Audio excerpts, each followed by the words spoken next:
একটু খেয়াল করেন, একটু খেয়াল করেন।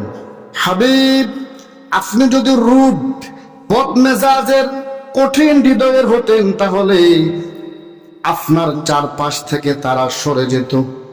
তারা মানে কারা?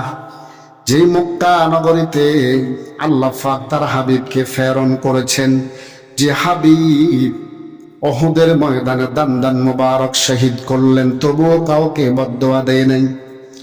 তাইফের ময়দানে রক্তে রঙিন হয়ে গেছে, জর্জরিত হয়ে গেছে, রক্ত জমিনে পড়বে। ওই মুহূর্তে আল্লাহ পাক বলেন, জিব্রাইল রে, এক সেকেন্ড আর দেরি করো না, তুমি যেখানে থাকো না কেন, তাইফের ময়দানে যদি আমার হাবিবের রক্ত মুবারক পড়ে যায়, এখনই কিয়ামত হয়ে যাবে।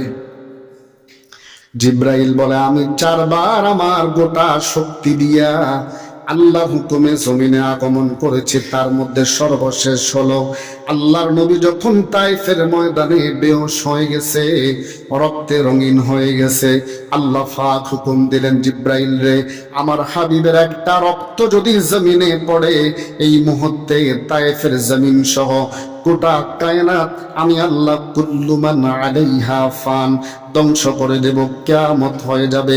জিব্রাইল বলে, আমি আমার 600 নূরের ডানা, একটা ডানা যদি জমিনে নিক্ষেপ করা হয়, সারা পৃথিবী অন্ধকারচ্ছন্ন হয়ে যাবে। আমি জিব্রাইল আর দেরি করলাম না, গোটা দেহের শক্তি দিয়া আমি জমিনে তায়েফের ময়দানে আগমন করলাম। আমার নূরের ডানাগুলো তায়েফের জমিনে বিছাইয়া দিলাম।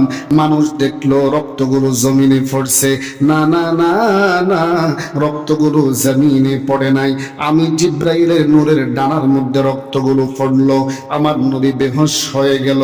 বেহুশ হওয়ার পরে যখন আল্লাহর হাবিবের হুঁশ মুবারক ফিরে এলেন, চক্ষু মুবারক খুললেন, খোলার পরে বলতেছেন, ও আমার সাহাবীরা, বলো বলো আমার সাহাবীদের কি অবস্থা?